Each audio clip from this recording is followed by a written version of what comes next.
주의 발에 안기세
우리 저기 14기가 저 뒤에 올라왔는데 14기가 굉장히 부흥하는 기수예요. 처음에 시작은 미약했는데 날로 이렇게 14기가 굉장히 맷집이 자꾸 커지는 거예요. 예, 그리고 또 이렇게 또 옷도 또 색깔을 딱 맞춰 입었는데 예수님의 보혈의 색깔을 또 입은 거예요. 예, 근데 예수님의 보혈이 한 2000년이 지나니까 조금 바랬어. 그럼에도 불구하고 이렇게 14기가 참 멋있는 모습으로 있더라고요. 그래서 이렇게 뒤에 세웠습니다.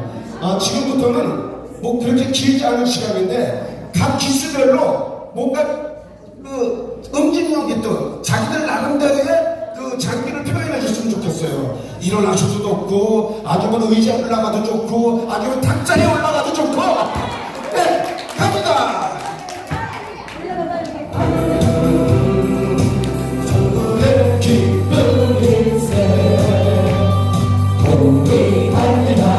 자, 기수별로 자기 잘하는 방법 뽑아내세요.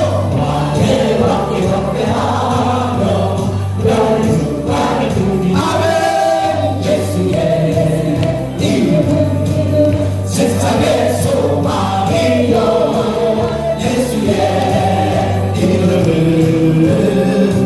전국의 기쁨이 구주의 십자가 구주의 십자가 걸어도 죄는 씻음 받기를 원하네. 내 죄는 씻으신 주의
자리에 들어가시기 바랍니다. 이렇게 세상 사람들이 우리를 보면요, 예수 믿더니 조금 이상해졌다고. 우리는 예수님 때문에 조금 이상해진 사람들 맞잖아요. 이상해졌는데 어쩔래?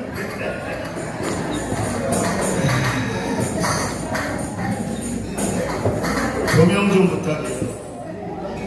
이제 좀 물 한 모금씩 드시고요.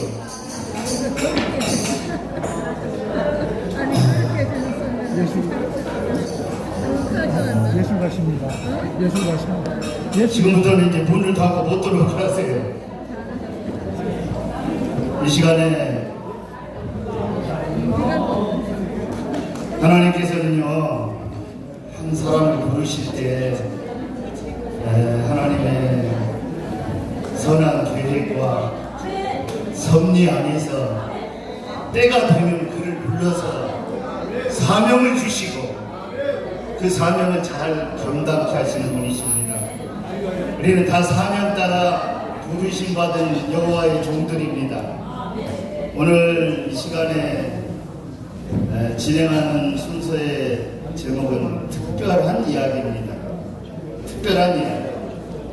그런데 이 특별한 이야기는 어쩌면 매우 흔한 이야기일 수도 있습니다.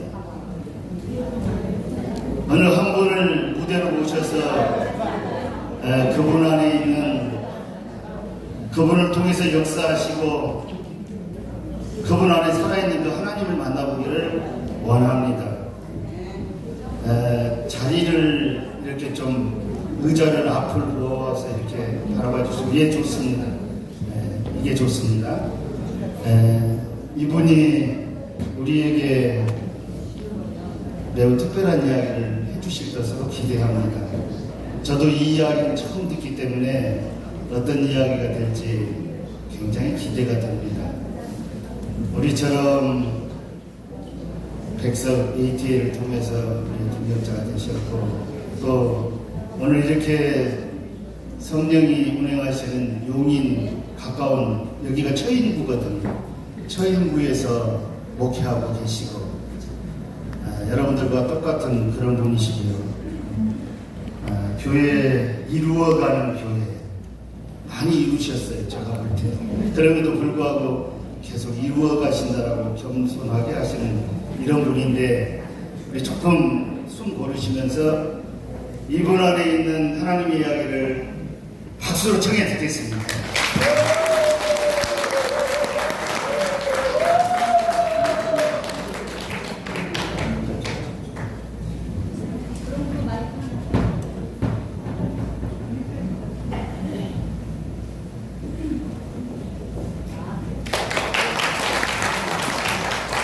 안녕하세요. 저는 청동문의 회계 박경희 목사입니다. 많이 들어보셨죠? 네, 제가 박경희예요. 감사합니다. 저 이쪽으로 가겠습니다. 지금 이곳에는 훌륭한 목사님들이 굉장히 많이 계시고요. 또 모든 면에서 제가 키가 그렇게 작아요? 나 큰데요? 감사합니다. 모든 면에서 훨씬 훌륭한 목사님들이 굉장히 많으심에도 불구하고 왜 제가 이 자리에 서 있는지 아직도 모르겠어요. 근데 중요한 사실은 저를 통해서 한 분이라도 위로받고 은혜받고 또 마음에 조금 힘을 얻었으면 좋겠다 싶어서 기도하는 마음으로 순종하며 이 자리에 섰으니 제가 지금 엄청 떨리거든요. 버버버 거리더라도 이해하여 주시고요. 또 실수하더라도 너그럽게 이해하여 주시기를 바라겠습니다. 저는 아까 우리 회장님이 말씀하셨던 것처럼 2016년 4월에 이루어가는 교회라는 간판을 걸고 비장한 각오로 목회를 시작을 했습니다. 당시 잔고는요 10만원도 채 없었습니다. 그리고 보증금은 친구 부부가 만들어줘서 그러면 어떻게 선물을 어떻게 했냐라고 물으신다면 전에 목사님께서 웬만한 거는 조금 주고 가셨어요. 그래가지고 10만원도 안 되는 그런 개척 자금으로 개척을 시작을 합니다. 그런데 돌아오는 월세를 어떻게 견딜까 싶었는데요. 그때 저희 남편이 이렇게 이야기하는 것이에요. 걱정 마. 내가 월세 지원해 줄게. 할렐루야! 그래서 내가 우리 남편 말만 듣고 감사하는 마음으로 시작을 했어요. 그런데 개척과 동시에 남편이 사업을 한답니다. 폭삭 망했어요. 그러다 보니 교회 월세, 생활고, 빚 독촉, 그때부터 말도 못하는 그러한 고난에 시달리기 시작을 했어요. 하나님보다 더 무서운 건물주가요 매일 와서 건물 빼! 교회 빼! 못 빼요. 교회 빼! 막 이렇게 합니다. 한전 지구는요 싫어가지고 전기 끊겠다고 협박을 하고 있습니다. 매달 쌓이는 그런 독촉 고지서는요 완전하게 저를 피폐하게 만들었습니다.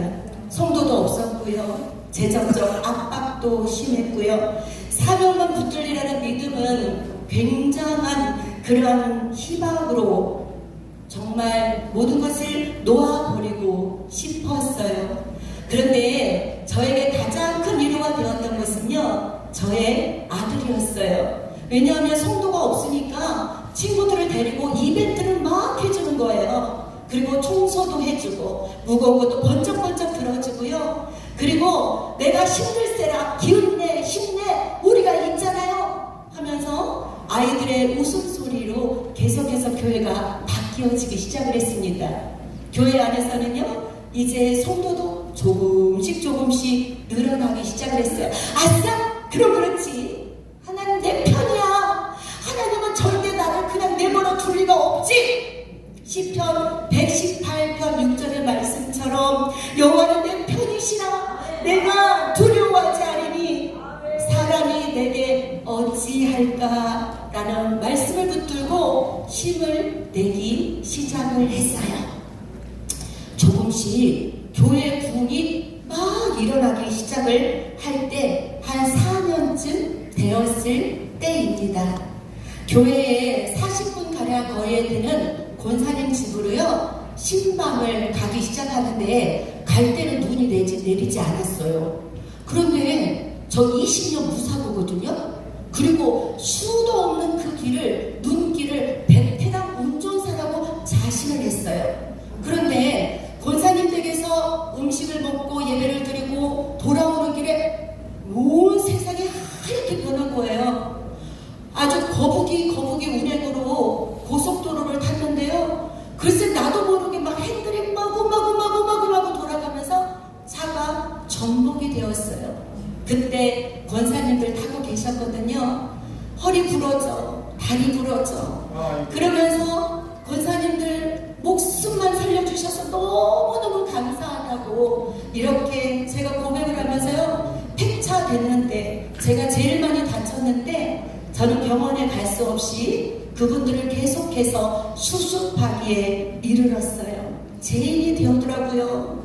한동안 고개를 들 수가 없는 지경에 이르렀어요. 그러면서 바로 코로나가 터졌습니다. 군 입대를 앞두고 있던 아들이 며칠 동안 새벽에 들어오는 것이었어요. 뭐 하다 왔냐? 친구랑 놀다 왔지. 운동하고 왔거든? 제가 이상하게 생각하니까 계속해서 물으니까 사실대로 이야기를 하더라고요. 오토바이 배달을 하고 있다고. 그래서 이 아이가 하는 말이, 엄마, 개척하면서 나는 하고 싶은 게 너무 많았는데 돈이 없다 보니까 너무 속이 상했어 라고 하면서 자기가 꼭 하고 싶은 것이 있으니까 금요일까지만 오토바이를 타게 해달라고 사정을 하더라고요. 저는 아들이 약속을 정말 잘 지키는 아이라서, 그래, 그러면 네가 조심스럽게 타야 된단다. 3일 남았구나. 그때까지만 이제 엄마가 봐줄게 라고 했어요. 그런데 화요일날 잠을 잤는데요, 꿈속에서 막 전쟁이 일어나는 꿈을 꾸는 거예요. 제가 일어나서 보니까 2시 30분이었어요. 그래가지고 그때 아들이 돌아오지 않아가지고 전화를 걸었어요. 굉장히 반갑게 맞이하면서, 엄마, 조금 이따 갈 건데요 하면서 어릴 때 이야기를 막 들려주는 거예요. 중학교 때, 또 학창시절 때 이런 게 좋았어요, 이런 게 나빴어요, 이게 조금 속상했어요. 제일 속상했던 것은요, 엄마가 개척하면서 친구들하고 여행을 좀 보내달라고 했는데 그 여행 내가 안 보내줬어요. 왜? 돈이 없으니까. 알고 보니까 아들 녀석이 이제 카톡 사진을 보니까요, 깨복쟁인 친구들이 전부 다 그 사진에 힘있게 울고 있는데 아들만 없는 거예요. 왜? 돈이 없어서. 그래가지고 아이가 며칠 동안 방에서 나오지를 않더라고요. 그리고 나서는 그 아이가 결심을 한 듯 내가 오토바이 배달이라도 좀 해서 용돈을 벌어야 되겠다 생각을 했던 것 같아요. 그렇게 아들과 40분 통화를 했습니다. 그런데요, 그때가 수요일, 이제 저녁 설교를 준비하기 위해서 새벽에 예배소서 2장 4절에서 5절 말씀 본문을 가지고 설교 준비를 시작을 했습니다.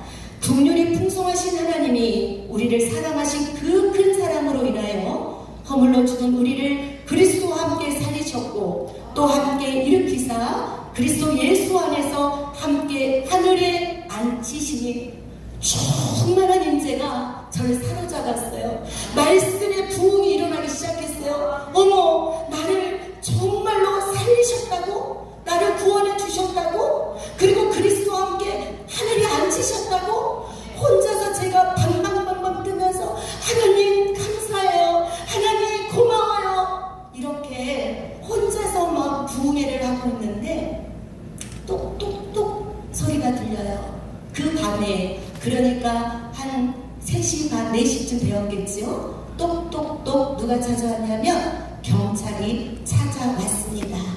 아들이 많이 다쳤다고, 다보스 병원에 가보라고 부랴부랴 갔어요. 부랴부랴 갔는데요, 우리 아들이 얼마나 예쁜지요, 우리 아들이 얼마나 사랑스러운지요, 우리 아들이 얼마나 평온하게 누워 있는지요.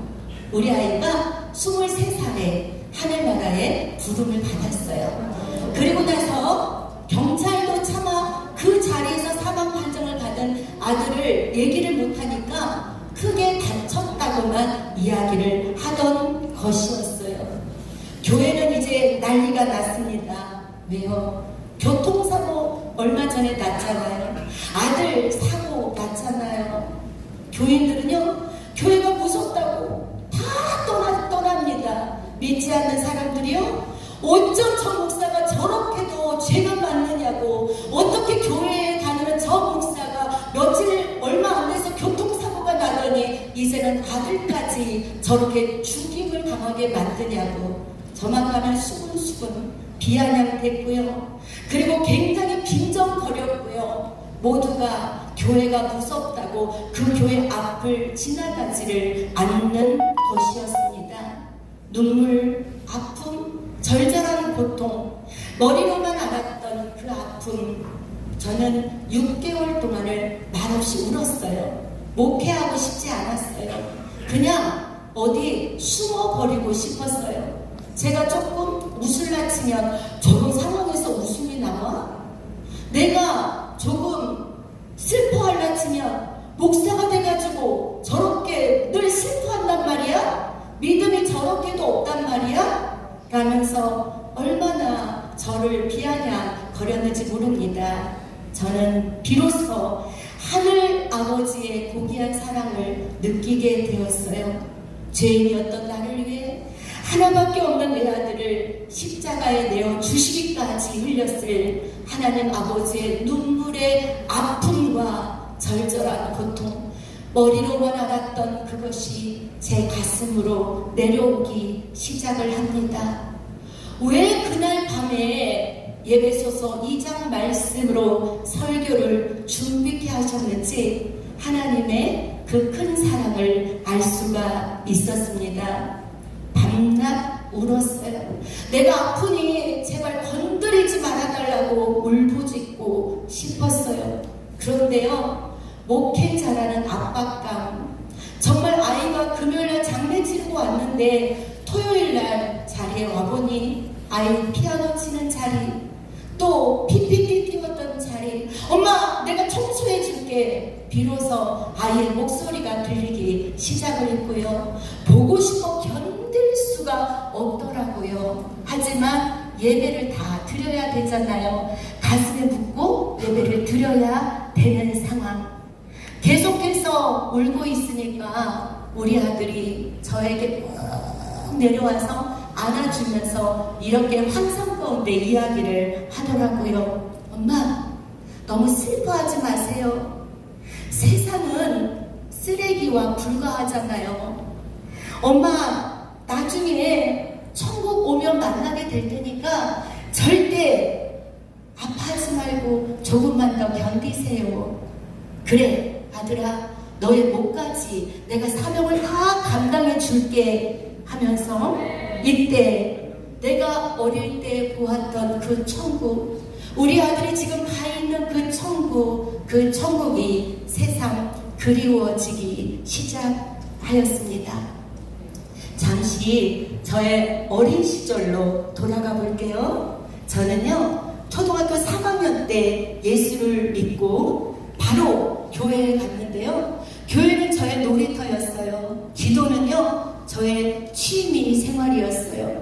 왜냐하면 초등학교 1학년 때 아버지가 돌아가신 터라 얼마나 그 아버지, 하나님 아버지의 사랑이 있다는 것을 느끼면서 어머, 나에게도 아버지가 계시네? 1학년 때 아버지 안 계셔서 너무 서글펐는데 교회 가니까 하나님 아버지가 계시구나.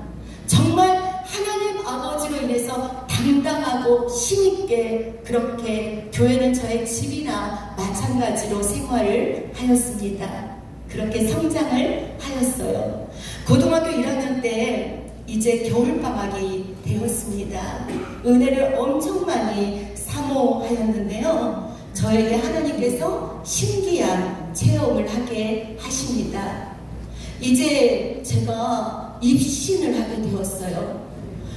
몸은 누워있고 움직이지가 않는 곳인데요. 옆에서는 권사님과 집사님들이 찬양 소리만 들릴 뿐이었습니다. 제가 팍 하고 나와서 쓰러져 있는 모습을 보고 있습니다. 그때요, 하늘에서 황금마차가 저에게 내려왔습니다. 그리고서 그 황금마차를 타고요, 계속해서 올라갔는데 끝없이 올라간 곳은요, 바로 또 다른 세계였어요. 입구에서부터 웅장한 찬송 소리가 들리기 시작을 했고요. 흰 무리가 수많은 무리들이 찬송을 하면서 저에게 굉장히 환영을 하는 것이었습니다. 모든 흰 옷 입은 무리와 천사를 따라 갔는데요. 그때 얼굴이 보이지 않고 빛의 형상으로만 저를 인도하신 분이 바로 예수님이라는 것을 알 수가 있었습니다. 예수님이 저를 데리고 간 것은 세상에 볼 수 없었던 너무도 화려하고 예쁘고 끝도 없이 펼쳐진 꽃들의 향연이 있는 곳이었어요. 저는 꽃들도 나무도 생명들도 천국에서는 말을 할 수가 있다는 것을 그때 알았습니다. 그 꽃들이 너무너무 예뻐가지고 그 향기에 도취되어 있는데요. 저에게 말을 걸어 오더군요. 여러분, 고등학교 1학년이라는 것을 생각하셔야 돼요. 지금이 아니고 그 어릴 때. 그런데 경희야, 세상 사람들은 모두가 꽃을 보면 굉장히 행복해 한단다. 그 꽃을 통해 위로를 받고 아름다움을 느끼곤 하지. 그리고 이루 말할 수 없는 좋은 향기를 바라지 않니? 너가 세상에 내려가서 예수님의 꽃향기가 되고 예수님의 향기가 되어서 힘들어하는 많은 영혼에게 행복감을 전해주고 아픈 사람에게 위로자가 되어주면서 그리스도의 향기를 멀리 전하는 그러한 예쁜 사랑하는 그러한 딸이 되기를 원한다라고 말씀했어요. 이번엔 어디선가 신선한 바람이 불어옵니다. 그것은 청정 자연의 숲속에서 정말 나온 피톤치드보다 몇백 배 강력한 청량한 신선감이요, 저를 감싸면서 그 상쾌한 공기가 말을 걸어옵니다. 경희야, 사람들은 눈에 보이지 않는 바람과 공기와 산소가 있다는 것을 모두가 안단다. 그런데 호흡이 있는 모든 생명체들은 산소가 없으면 죽게 마련이지. 그런데 보이지 않는 공기, 산소, 이러한 것, 바람은 다 알면서 살아계신 하나님이 주시는 모든 것을 만들었다고는 믿지 않는단다. 그러므로 네가 내려가서 예수님의 바람이 되고 예수님의 공기가 되어 믿지 않는 영혼들에게 생명의 그러한 은혜를 불어 넣는 사명을 다해주길 바래 라고 이야기를 하는 것이었어요. 이번에는 끝도 없이 펼쳐진 웅장한 빛들이 있는 곳을 가게 됩니다. 별처럼 생겼는데요. 세상에서 보는 그런 별빛이 아니라 내 앞에 쏟아지는 그 빛으로 황금길을 막 걷고 있을 때에 그 빛들이 저에게 또다시 말을 합니다. 경이야, 빛의 자녀로 살아야 된다. 그래서 어둠에 있는 자녀들에게 빛의 자녀로 세상을 밝게 빛내야 한다고. 그러면 세상이 참 따뜻해질 거라고 이야기를 합니다. 또 다른 곳으로 안내된 곳은요, 웅장하게 튼튼하게 예쁘게 아름답게 풍성하게 열린 각종 과일나무를 이렇게 보여주시